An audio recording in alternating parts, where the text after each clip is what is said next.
I goes to the doctor, and they were like, "Do you use Afrin?" And he goes, "No."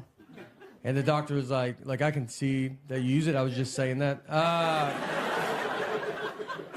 He goes, "How long have you been using it?" My dad said 5 years, which is a lie. But my mom was there, and she goes, "How about 45 years?" That's how long he's used it. 45 years. The back of the box says no more than 3 days. There's not a medicine on earth that tells you to give it a good 45-year run.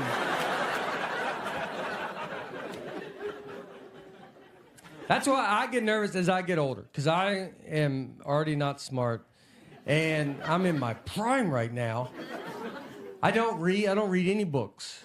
I don't do it, and I think that matters. I do think that matters. Reading, I believe, is the key to smart. That's what I've always said, and here probably, and he loves it. He loves it. He had surgery because he was addicted to Afrin, the nose spray. Look, I've been addicted to Afrin, the nose spray. If you don't know what it is, I would honestly tell you not to get involved. It's one of the best things I've ever been part of. Solves everything immediately. When I was on it too, my wife she'd be like, "What's that?" No, she'd hear one puff. "What's that?" I go, "Hey, go live like this. I ain't worked this hard not to do Afrin in my own home." So, my dad's arms are skinny. I know. That's what I thought as well. That strength comes from somewhere. Look, if you think I'm old, there's people older than me still around. Yeah. That's crazy. It's crazy. Walking around. People from the 30s. My great aunt Helen, from the 30s. She's deaf. They didn't know she was deaf until she was 9 years old. That's how long it took them to figure it. Deaf, one of the easier ones to figure out. And the doctors were baffled as they smoked in her face. That's the next phase of my life. I'm getting up early, you know. We're getting up 9:15, a little bit. Yeah, I've never seen my daughter go to school, but I've been close.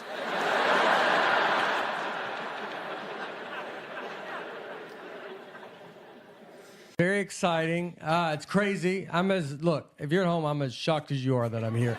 So, I've come to this building for a long time, and so it's unreal to be here at this Saturday Night Live, which is crazy. It's all right there. My name is Nate Bargatze. I'm from Tennessee. I'm from the 1900s. And, I just think you gotta say it. Like, the world is so future now, and I feel in the way of it.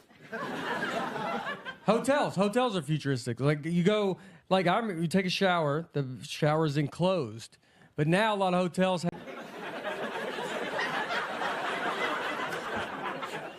I use the word jump very loosely. Yeah, these donkeys are falling off this high dive, but can't put that on the sign, you know? You gonna watch a donkey fall off a high dive? You're like, no. What if he jumped? Well, at least he's into it.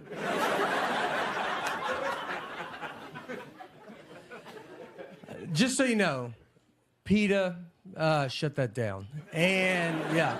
And that was one everybody was like, we get that one. There's another one PETA had to shut down. So this is also in the 80s. Pre-internet. You could fight an orangutan. You could fist fight an orangutan. This was offered. We didn't have a lot going on. This is what we had to do. And so orangutan would be in a boxing ring with boxing gloves on, and it would stand like this. And then a guy would pay $5. It wasn't for free. You would pay... And then he'd go in there, and this orangutan would just knock this dude out. Because we didn't have the internet to look up how strong's an orangutan. So, yeah,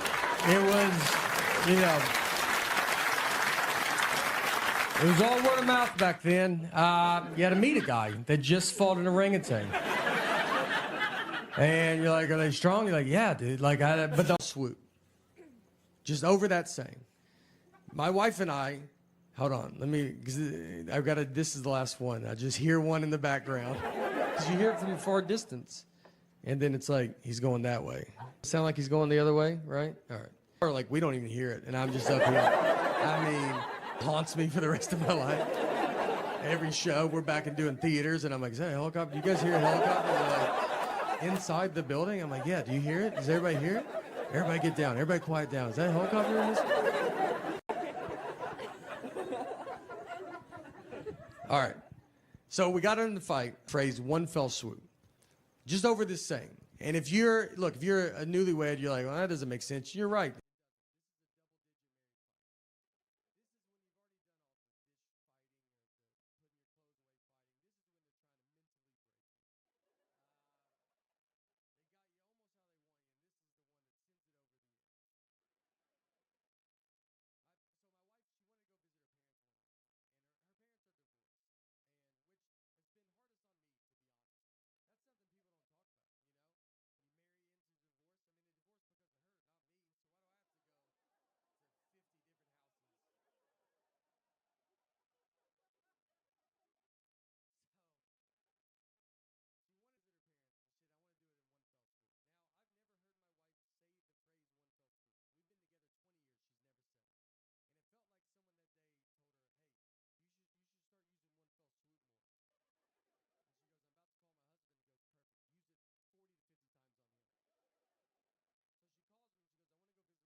Our marriage almost ended in one fell swoop. So I got in trouble with my wife because, like, on her last birthday, I got her an oven.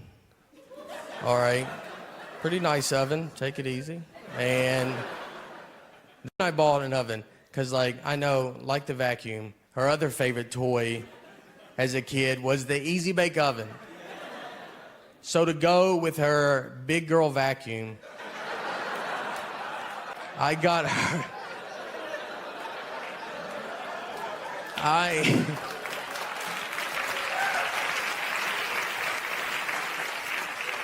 So to go with her big girl vacuum, I got her a like grown-up adult oven. Like there was heart behind it. Like that's not, you know, like that's not impressive. If she came home and bought me a truck and it turned into a live robot, I would lose my mind. I had a hard time in school. When I barely graduated, got into a community college, barely got into a college they have to let everybody in. It sounded like I was buying a hamster at a pet store. The biggest message they tell you at the hospital, the number one, they're like really big on like, all right, whatever you do, let's just try not to shake this baby. That's literally like the number one goal. And they tell it to you, they're like, you know, obviously you're gonna wanna shake the baby, but yeah, I mean, it would be so awesome if you just did not shake this baby. And then they showed me a video of a guy that was like, here's what I do instead of shaking my baby. Like he was like, I take walks, for instance. Like I walk 70 miles a day or something. I walk a lot. I've barely seen the baby. Then I signed a certificate like I was in kindergarten that said, all right, like I promise, I swear to God I won't shake the baby. Like quit asking me. I've never heard the word shake so much in my entire life. That's all we talked about. The first night we got her home, she was like crying for like 6 hours. You're just like confused, we're delirious. You know, and I was like sitting there and I was like, wait, are we supposed to shake this baby? Is this when we do it? This seems like when you should do it. We didn't shake her, so it's all right. You guys don't have to call somebody. We have rocked her aggressively, but there's a pretty big difference. And she is 10 months old. She had to get we had to go to a 9-month-old checkup, and she had to get a shot. It's very nerve-wracking when a baby gets a shot because they don't know what's going on. Like she's just looking, you know, at us being like, this day's going unbelievable. Like I don't even see what could go wrong. And then you're like looking at her like it's about to all go wrong. You no idea. So she gets the shot, so we go to grab her, like, you know, for her to start crying, but she doesn't cry. Like she's fine. And like the doctor was like surprised. Like my wife is like happy, but she's like emotional. She's like, you know, maybe this is a sign. Like she's going to be a strong girl, maybe like a powerful woman. And I was like, yeah, possibly. We should also make sure she's not going to, she might be a psycho. Like who doesn't cry when they get a shot? Who's just fine with that? I would cry if I got a shot and she's already comfortable with pain at 9 months old. All I know, in 20 years, I'm either going to be telling her, look, we love you and we're happy you've accomplished all of your dreams. Or I'm going to be on the news going, we love you, but you need to turn yourself in right now. Right now. One of the best fights we got in, the fight wasn't good, just ridiculous fight, was over the saying, one fell